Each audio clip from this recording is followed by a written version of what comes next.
اچھا، جتنی آسمانی کتابیں ہیں وہ زندگی کا مقصد بتاتے ہیں، خالق کا پتہ بتاتی ہیں۔ تو ساری آسمانی کتابوں کا خلاصہ قرآن پاک، اور قرآن پاک کا خلاصہ علماء کہتے ہیں سورہ فاتحہ ہے، اور سورہ فاتحہ کا خلاصہ ایاک نعبد، یا اللہ صرف تیری بندگی، صرف تیری بندگی، صرف تیری عبادت، صرف تیرے آگے سجدہ، اور کسی کے آگے نہیں۔ وَإِيَّاكَ نَسْتَعِينُ، اور یا اللہ صرف ہم تجھ سے مدد مانگتے ہیں، تیرے علاوہ ہم کسی سے نہیں مانگتے، یا اللہ صرف تجھ سے مدد مانگتے ہیں۔ ایاک نستعین، ایاک پہلے آیا ہے، پہلے ادھر بھی ایاک پہلے آیا ہے، اس میں یہ مطلب بتایا جا رہا ہے کہ یہ صرف اسی ایک اللہ کی عبادت ہے، اور صرف اسی ایک اللہ سے مانگنا ہے۔ عبد، عبادت عبد سے ہے کہ ہم اللہ کے بندے بن جائیں۔ تو ایک جگہ اللہ نے تعارف کرایا ہے کہ میرے بندوں، میں تمہیں بتاؤں کہ میرے بندے کون ہیں۔ ویسے تو سارے اسی کے بندے ہیں، وما خلقت الجن والانس، انسان جنات سب کو اللہ نے پیدا کیا، لیکن اللہ تعالیٰ فرماتا ہے کہ مجھ سے تعلق جن کا ہے اور جنہیں میں کہہ سکتا ہوں کہ یہ ہیں میرے بندے، تو وہ سورہ فرقان میں ہے، صرف 12 باتوں کی، 12 باتیں جس مرد عورت میں ہوں گی اللہ اس پہ مہر لگائے گا کہ میرا ہے۔ جب میرا ہے تو پھر اللہ تعالیٰ اس کے ساتھ معاملہ خاص کرے گا نا۔ تو اللہ تعالیٰ کہتا ہے میرے بندو، میرا دین تو بہت بڑا ہے، 12، یہ 5 انگلیاں 10 اور یہ 2 12، کہ 12 باتیں اپنے اندر پیدا کر لو، تم میرے بنو گے، پھر جو تمہاری طرف ہاتھ اٹھے گا اس سے میں کاٹوں گا، جو پاؤں اٹھے گا اس سے میں توڑوں گا، جو آنکھ اٹھے گی اس سے میں پھوڑوں گا، تو پہلے میرے بنو تو صحیح۔ وہ کیا ہیں؟ وَعِبَادُ الرَّحْمَنِ الَّذِينَ يَمْشُونَ عَلَى الْأَرْضِ هَوْنًا، پہلی صفت کہ اللہ کہتا ہے میرے بندے کون ہیں؟ کہتا ہے جو زمین پر عاجزی اور تواضع اختیار کرے۔ اللہ اکبر۔ زمین جب کسی کو اقتدار مل جاتا ہے تو اکڑ کے چلتا ہے، پیسہ مل جاتا ہے اکڑ کے چلتا ہے، شہرت مل جاتی ہے اکڑ کے چلتا ہے۔ تو اللہ نے کہا پہلی نشانی کیا ہے؟ عاجزی اختیار کرو۔ تو کوئی وظیفہ نہیں بتایا، کوئی تسبیح نہیں بتائی، کہا عاجزی اختیار کرو، اپنی حیثیت کو یاد رکھو کہ اول نطفہ ہوں، آخر ایک مردار ہوں، کچھ عرصے کے بعد چند مٹھی مٹی ہوں، اور پھر اللہ مجھے کھڑا کرے گا تو اس دن دیکھا جس کی نیکیاں بڑھیں گی تو وہ عزت دار ہے، جس کی گھٹ گئیں وہ ذلیل و خوار ہے۔ تو پہلی صفت ہے کہ اللہ کے بندے وہ ہیں جو عاجزی اختیار کرتے ہیں، صرف یہ نہیں کہ زمین پر تواضع سے چلنا، نہیں، وہ پوری زندگی ان کی عاجزی کی ہوتی ہے۔ سورہ لقمان میں ہے کہ لا تمش فی الارض مرحا، بیٹا اکڑ کے کبھی نہ چلنا، انک لن تخرق الارض ولن تبلغ الجبال طولا، کہ تو نہ تو پہاڑوں سے اوپر قد لے جا سکتا ہے، نہ ایڑی مار کے زمین پھاڑ سکتا ہے۔ تو ایک میں مختصر بیان کرتا ہوں، تواضع۔ دوسری تواضع سے جڑی ہوئی بات ہے کہ تواضع کا پتہ کب چلے گا؟ وہ دوسری صفت ہے وَإِذَا خَاطَبَهُمُ الْجَاهِلُونَ قَالُوا سَلَامًا۔ سبحان اللہ۔ جب ان سے کوئی، یہاں جاہلون سے مراد ان پڑھ نہیں، جاہلون سے مراد ہے زیادتی کرنے والا۔ وَأَعُوذُ بِكَ مِنْ أَنْ أَجْهَلَ أَوْ يُجْهَلَ عَلَيَّ، یا اللہ میں پناہ چاہتا ہوں کوئی میرے اوپر زیادتی کرے یا میں کسی پر زیادتی کروں۔ یہاں جہالت سے مراد ہے زیادتی کرنے والا، بدتمیزی کرنے والا۔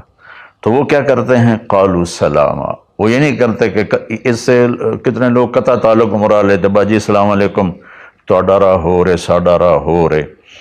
تو میرا اللہ یہ نہیں کہہ رہا، میرا اللہ کہہ رہا جب ان سے کوئی غلط گفتگو کرتا ہے، غلط معاملہ کرتا ہے، بدتمیزی کرتا ہے، تو وہ آگے تمیز کے ساتھ بات کرتے ہیں، وہ غصے سے بپھر نہیں جاتے، وہ اس کے لہجے میں بات نہیں کرتے، وہ ٹھنڈے مزاج کے ساتھ اللہ اس کے رسول کو سامنے رکھ کر وہ بات کرتے ہیں۔ دو، تیسری فرمائی والذین یبیتون لربہم سجدا وقیاما، عبادت کو تیسرے نمبر پر لائے کہ میرے بندوں کی تیسری بڑی صفت یہ ہے کہ وہ رات کو اٹھتے ہیں اور مجھے یاد کرتے ہیں۔ اچھا، اب آج کل سستی کا زمانہ ہے، میرے نبی نے ایک حدیث سنائی تو وہ بہت بڑی خوشخبری ہے آپ کے لیے۔ جو عشاء کی نماز باجماعت پڑھ لے اور صبح کی نماز باجماعت پڑھ لے تو اس کی رات تہجد میں لکھی جائے گی۔ قربان جاؤں اپنے نبی کی رحمت پر اور ان کے رحمت للعالمین ہونے پر کہ میرے جیسا جو سر درد کا مریض ہے وہ رات کو نہیں اٹھ سکتا، تو عشاء باجماعت پڑھ لے اور فجر باجماعت پڑھ لے، ساری رات عبادت ہے۔ باقی یہ تو ہے یعنی بالکل وہ 33 نمبر والا کام ہے، لیکن ہم پاس لوگوں میں شمار ہیں، اس صفت کے حقدار کہلائیں گے۔ باقی اصل وہ ہیں جو راتوں کو اٹھ کر یاد کرتے ہیں، ایک ہوک سی دل میں اٹھتی ہے، ایک درد جگر میں ہوتا ہے، ہم رات کو اٹھ اٹھ روتے ہیں جب سارا عالم سوتا ہے۔ تو عشق تو ایسی چیز ہے۔ ملحب کلام قد نزخرفہ ان المحبت قلب وہبناہ۔ محبت اسے نہیں کہتے کہ محبوب کو چکنی چپڑی باتیں کہو، جی میں قربان جاؤں، میں صدقے جاؤں، میں واری جاؤں، آپ کے بغیر تو جی نہیں سکتا، باتوں سے نہیں کہ محبت ہے دل کو اس کے قدموں پہ نچھاور کر دو۔ بہت خوبصورت بات اللہ نے کی ہے۔ تو جو لوگ ماشاءاللہ راتوں کو اٹھتے ہیں ان کو مبارک ہو، لیکن ہمارے جیسے کمزور بھی اس فضیلت میں ہیں۔ عشاء باجماعت پڑھ لو، فجر باجماعت پڑھ لو، اور پھر اللہ تعالیٰ پہ قربان جائیں کہ ان کی جو ہے نا دعا اللہ تعالیٰ بتاتا ہے، والذین یقولون ربنا اصرف عنا عذاب جہنم ان عذابها کان غراما۔ وہ اللہ ان کی دعا بتا رہا ہے کہ وہ کہتے ہیں یا اللہ ہم سے عذاب جہنم دور فرما، چونکہ یہ نہ ٹلنے والا عذاب ہے جو چمٹ جاتا ہے، اور وہ انہا ساءت مستقرا و مقاما، اور یا اللہ وہ بہت ہی برا ہے، بہت ہی برا ہے۔ تو تہجد اور دعائیں، دعا بہت بڑی طاقت ہے، بہت بڑی طاقت ہے، بہت بڑی طاقت۔ ہم نے دعا ایسے ہی بنائی ہوئی ہے، فرض نماز کے بعد مولوی صاحب رٹے رٹائے جملے بولتے ہیں، ہم پیچھے آمین کہتے ہیں۔ دعا وہ ہے جو آپ تنہائی میں اللہ کے سامنے گڑ گڑا کر بولتے ہیں۔ میرے نبی نے فرمایا اللہ کے سامنے روو، اچھا اگر علم تبکو فتباکو، اچھا اگر تمہیں رونا نہیں آتا نا تو رونے کی شکل بنا لو۔ چوتھی چیز بتاتے ہیں والذین یقولون ربنا اصرف عنا عذاب جہنم ان عذابها کان غراما انہا ساءت مستقرا و مقاما۔ یا اللہ جہنم سے بچانا اور جہنم کے عذاب سے بچانا، وہ اللہ آپ پہ ہی معاف کرے گا۔ یہ ہمارے اب تو عام ماحول میں جی اللہ آپ پہ ہی معاف کرے گا، اللہ بڑا غفور الرحیم ہے، اللہ آپ پہ ہی معاف کرے گا۔ تو میں تو اپنے ماحول میں بات کرتا ہوں اپنے عزیز رشتہ داروں سے کہ اللہ آپ پہ ہی کپا کٹ دے گا، سپرے نہ کرو، پانی نہ لاؤ، کھاد نہ دیو، آپ ہے کوئی بھی پا دیو، اللہ آپ پہ ہی کٹ دے گا۔ لے جی مولانا صاحب کہیں گل نہ کریں دیو، بھلا کدی پانی تے کھاد تے سپرے تو بغیر بھی کاشا ہوئی۔ تو اللہ یہی کہہ رہا ہے کہ ڈرو مجھ سے اس جہنم کے عذاب سے اور اس سے بچاؤ کا راستہ اختیار کرو۔ پانچویں بات کیا ہے؟ والذین اذا انفقوا لم يسرفوا ولم يقتروا وكان بین ذلک قواما۔ بہت اعلیٰ چیز ہے، معیشت کو، اکانومی کو بہت خوبصورت انداز میں بتایا کہ میرے خاص بندے وہ ہیں۔ دیکھو اللہ نے دنیا کا بھی بیچ میں ڈالا۔ اللہ والے دنیا کو نہیں دیکھتے، اللہ والے چٹائیوں پہ سوتے ہیں، اللہ والے بادشاہوں سے نہیں ملتے ہیں، اللہ والوں کے پاس جایا جاتا ہے، اللہ والے کسی کے پاس نہیں جاتے ہیں۔ ارے سب سے بڑے اللہ والے تو نبی ہیں، اللہ نے فرعون کے پاس بھیجا موسیٰ علیہ السلام کو، اور کائنات کی افضل ترین ہستی اللہ کے بعد میرے نبی ہیں، ابو جہل کے پاس بھیجا۔ تو یہاں ان کی معیشت کو بتایا جا رہا ہے کہ میرے بندے وہ ہیں جتنا ہم نے ان کو دیا ہے اس سے بڑھ کر خرچ نہیں کرتے۔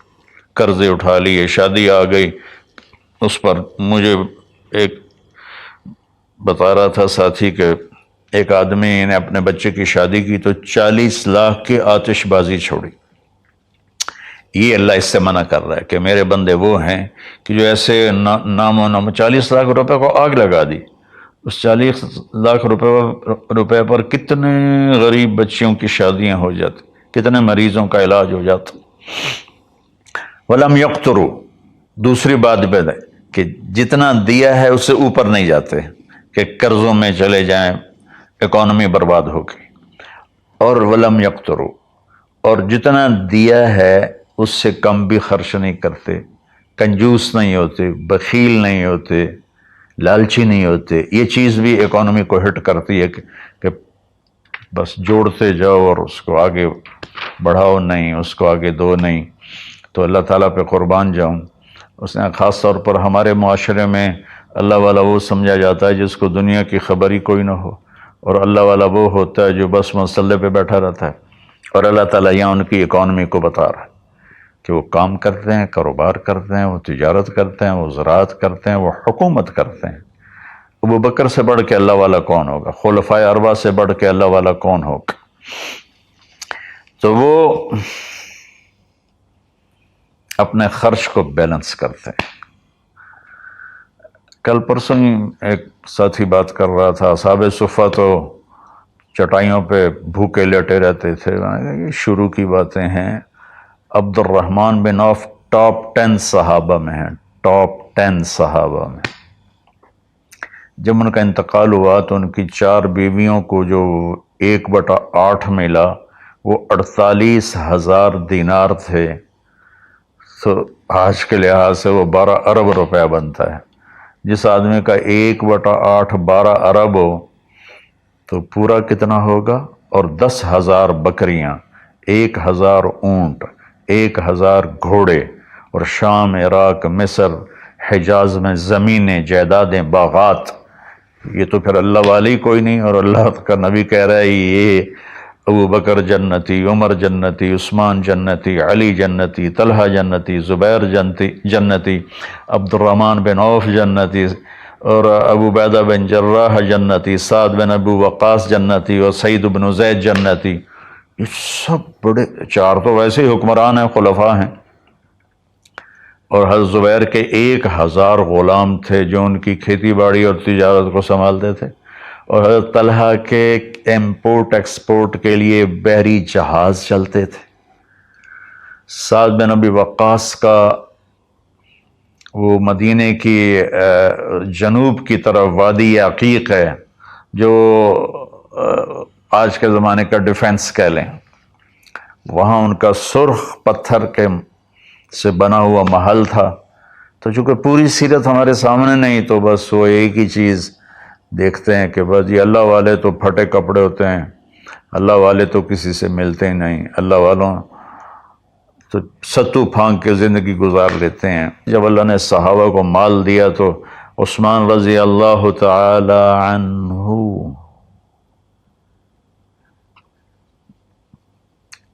کہنے لگے اپنی بیوی نائلہ کے لیے میں نے چادر خریدی ہے 300 دینار میں، 300 دینار میں جو 7.5 کروڑ روپیہ بنتا ہے، اور کہہ رہے ہیں کہ پتہ نہیں اسے پسند آئے گی کہ نہیں آئے گی، تو ہم بیچ میں دنیا کو نکال نہیں سکتے۔ یہ بڑی غلط تعبیر ہے اسلام کی۔ اس کے بعد کیا ہے ان کی صفت؟ 3 کٹھی بتائی ہیں، 6، 7، 8۔ اب میں آپ کو 5 بتا چکا ہوں۔ تواضع، عاجزی، اور برائی کا جواب اچھائی، اور راتوں کو اٹھ کے بندگی، اور اپنے کاروبار زندگی میں اعتدال اور بیلنس آف اکانومی تب ہوگا جب اخراجات کو کنٹرول کیا جائے گا۔ وہ ایک آدمی مجھے ملنے آیا تو کہنے لگا یہ اتنے کروڑ کی گھڑی اور میرے پاس گھڑیوں کا ڈھیر ہے، کروڑوں روپے، ہر گھڑی کی قیمت کروڑوں روپے ہے۔ یہ تو نادانی کی بات ہے، نہ کہ کوئی فخر کی بات ہے۔ پھر اللہ تعالیٰ نے بتایا 3 صفتیں کٹھی بیان فرمائیں، وہ کیا ہیں؟ والذین لا يدعون مع اللہ الہا آخر، جو توحید کا جام پیتے ہیں اور اللہ کے سوا کسی کو اس کا شریک نہیں ٹھہراتے۔ دوسرا کیا ہے؟ ولا يقتلون النفس التي حرم اللہ الا بالحق، جو ہمارے علاقے میں خاص طور پر جو قتل کی دشمنیاں ہیں، اور اپر پنجاب میں جو قتل کی دشمنیاں ہیں، گجرانوالہ کے ارد گرد، گجرات کے ارد گرد خاندانوں کے خاندان تباہ ہو کے، اور ایسی سرحد اور بلوچستان کے قبیلوں کے قبیلے تباہ ہو گئے، اور نمازی 5 وقت کے۔ اور میرا اللہ کہتا ہے جو کسی کو قتل نہیں کرتا سوائے حق ہے۔ حق ہے، کوئی زانی پکڑا جاتا ہے اور شادی شدہ ہے اور 4 گواہ اس پہ لگ جاتے ہیں، اب اس کو قتل کرو۔ اور کوئی جنگ ہے کفر اور اسلام کی، جب اس جنگ میں جب سامنے آئے لڑائی کرنے والا اسے قتل کرو۔ لیکن جیسے آج کل ہمارا ماحول ہے قتل قتل قتل قتل، بھائیو اللہ کہہ رہا ہے جو میرے بندے ہیں نا وہ کسی کو ناجائز قتل نہیں کرتے۔ تیسرا کیا فرمایا؟ ولا یزنون، زنا نہیں کرتے۔ زنا کیسے پھیلتا ہے؟ بے حیائی سے، جو چند دن پہلے میں نے بات کی تھی، تو کچھ لوگوں نے برا منایا، باقی تو اکثر نے ایکسیپٹ کیا۔ زنا بے حیائی سے پھیلتا ہے۔ اللہ کہتا ہے قل للمؤمنین یغضوا من ابصارہم ویحفظوا فروجہم، ایمان والوں سے میرے محبوب کہو کہ آنکھیں نیچی رکھیں اور زنا سے اپنے آپ کو محفوظ رکھیں۔ سیم آیت وَقُلْ لِلْمُؤْمِنَاتِ يَغْضُضْنَ مِنْ أَبْصَارِهِنَّ وَيَحْفَظْنَ فُرُوجَهُنَّ، اور ایمان والی عورتوں سے کہہ دو کہ اپنی نظریں نیچی رکھیں اور اپنے آپ کو اس فحاشی اور بدکاری سے بچائیں۔ انسان جذبات کا پتلا ہے، اس کے سامنے جب بے حیائی ہوگی تو وہ یقیناً اس کے غلط جذبات ابھریں گے۔ اس لیے میرے اللہ نے، میرے نبی نے ہمیں ایک پاکیزہ اور حیا والی شریعت عطا فرمائی، اور اللہ کا فضل ہے امت کے اندر کہیں حیا چھپا ہوا ضرور ہے۔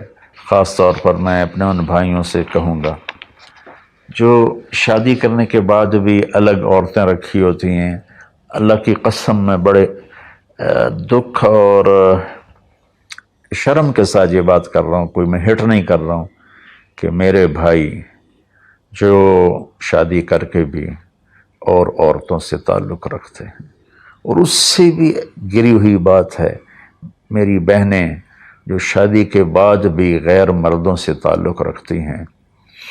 یہ ہے ہمارے معاشرے میں، اللہ اس سے ہمیں بچائے۔ تو پھر آگے اللہ کہتا ہے اگر تم نے یہ کام کیا وَمَن يَفْعَلْ ذَلِكَ، اگر تم یہ تینوں کام کرو گے، زنا کرو گے، قتل کرو گے، شرک کرو گے، يَلْقَ أَثَامًا، بہت بڑا گناہ ملے گا، يُضَاعَفْ لَهُ الْعَذَابُ يَوْمَ الْقِيَامَةِ، بہت بڑا عذاب ہوگا، وَيَخْلُدْ فِيهِ مُهَانًا، اور ہمیشہ اس میں رہنا پڑے گا۔ لیکن إِلَّا مَن تَابَ، سوائے اس کے جس نے توبہ کر لی، وَآمَنَ، اور ایمان لایا، وعمل صالحا، اور اس نے اچھے عمل اختیار کیے۔ اب آگے خوشخبری سننا، اللہ یہ نہیں کہہ رہا اللہ ان کو معاف کر دے گا، اللہ کہہ رہا فَأُولَٰئِكَ يُبَدِّلُ اللَّهُ سَيِّئَاتِهِمْ حَسَنَاتٍ وَكَانَ اللَّهُ غَفُورًا رَحِيمًا۔ اللہ تعالیٰ فرما رہے ہیں کہ ہائے ہائے، اگر تم توبہ کر لو گے نا، ایمان لے آؤ گے، اچھے عمل کرو گے، تو میں صرف تمہیں معاف نہیں کروں گا، تمہاری برائیاں مٹا کے وہاں نیکیاں لکھ دوں گا۔ واہ قربان میرے مولا، کہتے معاف نہیں کروں گا، معاف بھی کروں گا اور تمہارے گناہوں کی جگہ نیکیاں لکھ دوں گا۔ یا اللہ ایسا کیوں کرو گے؟ کہ اس لیے کہ میں غفور الرحیم ہوں۔ تو من تاب وعمل صالحا فإنہ یتوب الی اللہ متابا۔ آگے اللہ نے بتایا کہ توبہ کرنے والا ہے کون؟ جو توبہ کرنے کے بعد اپنے عمل کو بدلتا ہے، اچھا کرتا ہے، یہ ہے صحیح توبہ کرنے والا۔ لیکن ایک خوشخبری سنا دو، مثلا ایک آدمی کی توبہ کر کے توڑ دیتا ہے۔ چند دن پہلے ایک نوجوان کا فون تھا، روز نے دھاڑے ماری کہ جی توبہ کرتا ہوں، پھر 15 دن بعد ٹوٹ جاتی ہے، پھر توبہ کرتا ہوں، پھر 15 دن بعد ٹوٹ جاتی ہے۔ میں نے کہا توبہ کرتے ہو؟ کہتا جی کرتا ہوں۔ میں نے کہا معاف ہے۔ وہ انسان ہی نہیں جس سے خطا نہ ہو، وہ انسان ہی نہیں جو بھولے نہیں۔ تو میرے اللہ نے توبہ کی کوئی لیمٹ نہیں رکھی، نہ عدد نہ عمر۔ بھائی تو 60 سال کا ہو گیا ہے، تجھے حکومت پاکستان ریٹائر کرتی ہے، ہم بھی تیری توبہ قبول نہیں کریں گے۔ یا بھائی تو 3 دفعہ کر چکا ہے گناہ، اب ہم تیری توبہ قبول نہیں کریں گے۔ اللہ تعالیٰ کہتا ہے لو بلغت الذنوب عنان السماء ثم استغفرتنی غفرت لک ولا ابالی۔ میرے بندے میں اتنا بڑا رحم کرنے والا ہوں، تم ایک عورت یا ایک مرد اتنے گناہ کرو کہ زمین پہ رکھتے رکھتے رکھتے رکھتے آسمان کی چھت کو لگا دو، پھر ایک دفعہ کہو یا اللہ معاف کر، تو میں ساری معاف کر دوں گا۔ ہمارا اللہ بڑا پیارا اللہ ہے۔ اچھا، 9ویں صفت کیا ہے ان کی؟ والذین لا یشہدون الزور واذا مروا باللغو مروا کراما۔ اس کا ایک ترجمہ تو یہ ہے کہ جہاں گندی محفل ہو اور شرابی کی محفل چل رہی ہے، یا کوئی ناچ گانے کی محفل چل رہی ہے، یا کہیں کسی کی غیبت ہو رہی ہے، برائی ہو رہی ہے، کسی پہ ظلم ہو رہا ہے، تو وہ اس میں شامل نہیں ہوتے، چپ کر کے دائیں بائیں سے نکل جاتے ہیں۔ دوسرا ترجمہ یہ ہے کہ جو جھوٹی گواہی نہیں دیتے، جو جھوٹی گواہی نہیں دیتے۔ اچھا، اس میں ایک بڑی اور خوبصورت بات ہے، مروا کراما، وَإِذَا مَرُّوا بِاللَّغْوِ مَرُّوا کراما۔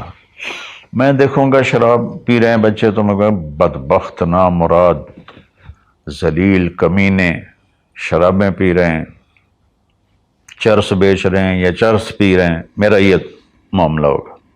لیکن مرو کرا، جب وہ کسی غلط محفل کو دیکھتے ہیں تو عزت کے ساتھ گزر جاتے ہیں، یعنی اپنا دامن بھی بچاتے ہیں، اور جو برائی کر رہے ہوتے ہیں ان کو بھی حقیر نہیں سمجھتے۔ میں اپنے دیندار طبقے کے سامنے ہاتھ جوڑتا ہوں کہ غلط راہوں پہ چلنے والوں کو حقیر نہ جانیں، ان سے نفرت نہ کریں، ان سے پیار کریں۔ میں اپنے گاؤں میں ہوں، تلمبا 3 کلومیٹر ہے، 250 طوائفیں ہیں، ان کو صرف بیٹی کہنے پر ان کی زندگی کیا سے کیا ہوگی۔ وہ کچھ ان کا وظیفہ لگایا تھا تو ان کی زندگی کیا سے کیا ہوگی۔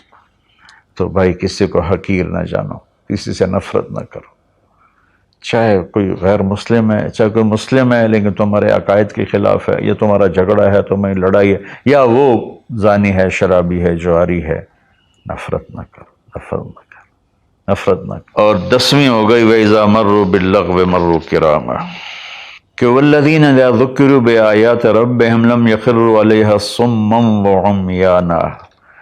جب ان کے سامنے اللہ کی بات آتی ہے تو سننے سے انکار نہیں کرتے، یعنی آنکھیں بند نہیں کرتے، کان بند نہیں کرتے، کہ جیسے اندھے اور بہرے پر چیز پیش کرو تو اسے پتہ نہیں لگے گا۔ تو میرا اللہ کہہ رہا ہے کہ جب ان کے سامنے میری بات آتی ہے، میرا قرآن آتا ہے، میرے نبی کا فرمان آتا ہے، تو اندھے بہرے نہیں ہوتے بلکہ غور کر کے سنتے ہیں، غور کر کے سنتے ہیں۔ تو اللہ ایک ان کی صفت یہ بتا رہے ہیں کہ وہ اللہ کا کلام سنتے ہیں تو تاثر لیتے ہیں اور اپنے آپ کو بدلتے ہیں اور اپنے گناہوں پر باقی نہیں رہتے، بلکہ اپنے آپ کو توبہ کرتے ہیں اللہ کے سامنے، پھر جب توبہ ٹوٹ جائے پھر رو دھو کے توبہ کرتے ہیں۔ 11 12ویں صفت کیا ہے؟ سبحان اللہ، واہ جی واہ۔ اللہ والوں کو تو بیوی بچوں کی بھی پرواہ نہیں ہوتی، اللہ والوں کے گھروں میں تو فاقے ہوتے ہیں۔ جب یہ اللہ والوں کی بات بتا رہا ہوں، والذین یقولون ربنا هب لنا من ازواجنا وذریاتنا قرۃ اعین وجعلنا للمتقین اماما۔ سبحان اللہ، جو کہتے ہیں یا اللہ ہمیں ہمارے ازواج یعنی بیویاں، ہماری اولادیں ایسی دے جو آنکھوں کی ٹھنڈک بن جائیں، اور ہمیں متقین کا سردار بنا، امام بنا۔ اپنی وجاہت مانگتے ہیں، وجاہت۔ اچھا، حب، وہبا، آتا، اعطا، 3 لفظ ہیں دینے کے، آتا دیا، اعطا دیا، وہبا دیا، لیکن تینوں کے مطلب الگ الگ ہیں۔ آتا کہ میں نے آپ کو ایک چیز دی، قلم دیا، لیکن آپ کو مالک نہیں بنایا، واپس لے سکتے بھائی واپس کرو۔ آتا، میں آپ کو گاڑی دیتا ہوں تو میں آتا کا مطلب ہے کہ میں واپس نہیں لوں گا، یہ تمہاری پکی ملک ہو گئی۔ وہبا، میں تمہیں وہ چیز دوں گا جو تیرے خواب و خیال میں بھی نہیں ہوگی، تیرے تصور سے بھی بالا تر ہوگی۔ کیا مانگتے ہیں اللہ والے؟ یا اللہ میری بیوی ایسی ہو، اتنی اچھی ہو کہ میرے تصور سے بھی بالا تر ہو، میری اولاد ایسی ہو، اتنی نیک ہو، اتنی صلاحیت والے ہوں کہ میرے تصور سے بھی بالا تر ہوں۔ اللہ ہمیں یہ دعا سکھا رہا ہے، یہ نہیں کہا کہ مانگو آتے نہ، کہہ رہا ہے حب لنا، یا اللہ ہمارے گمان سے بھی اوپر کر کے بیوی اور بچے دے، اور ہمیں دنیا میں وجاہت دے، عزت دے۔ اس کا مانگنا انسانی حقوق میں شامل ہے۔ ہاں، ایسی وجاہت اور ایسی شہرت جس کے پیچھے شیطانی کام ہو وہ حرام ہے، ورنہ عزت نفس تو ہر انسان کو پیاری ہے۔ اور پھر اللہ تعالیٰ کہتا ہے قرۃ اعین، آنکھیں ٹھنڈی ہو جائیں۔ اس سے بڑی تعبیر پورے کلام عرب میں نہیں ہے اندر کی خوشی کی، آنکھیں ٹھنڈی ہو جانا۔ اس کا الٹا محاورہ ہے، اسقط اللہ عینک، اللہ تیری آنکھیں گرم کرے، یعنی تجھے تکلیف دیکھنی پڑے، اللہ تیری آنکھیں ٹھنڈی کرے، یعنی تمہیں سکھ دیکھو، تم سکھ دیکھو۔ اور پھر آگے اللہ تعالیٰ کیا کہتا ہے؟ اولئک یجزون الغرفۃ بما صبروا، یہ ہیں وہ جن کو صبر کے بدلے جنت کے بڑے گھر ملیں گے۔ وَيُلَقَّوْنَ فِيهَا تَحِيَّةً وَالسَّلَامًا، جس میں گاڈ آف آنر ان کو پیش کیا جائے گا، سلام کیا جائے گا۔ خالدین فیہا، اس میں ہمیشہ رہیں گے۔ حسنت مستقرا و مقاما، جو ہمیشہ کے لیے خوبصورت رہے گا، اس کا حسن بڑھتا رہے گا، اور تمہارا بھی قیام کبھی نہ ختم ہوگا۔ میری بات تھوڑی لمبی ہو گئی، معافی چاہتا ہوں، لیکن میرے دوستو اللہ کے واسطے جو کام کرو اللہ کے بندے بن کے کرو۔ سیاست کرنی ہے اللہ کے بندے بن کے کرو، تجارت کرنی ہے اللہ کے بندے بن کے کرو، ملازمت کرنی ہے اللہ کے بندے بن کے کرو، زراعت کرنی ہے اللہ کے بندے بن کے کرو۔ اللہ تعالیٰ مجھے بھی ان 12 صفات کا عمل کرنے والا بنائے اور آپ کو بھی۔ السلام علیکم۔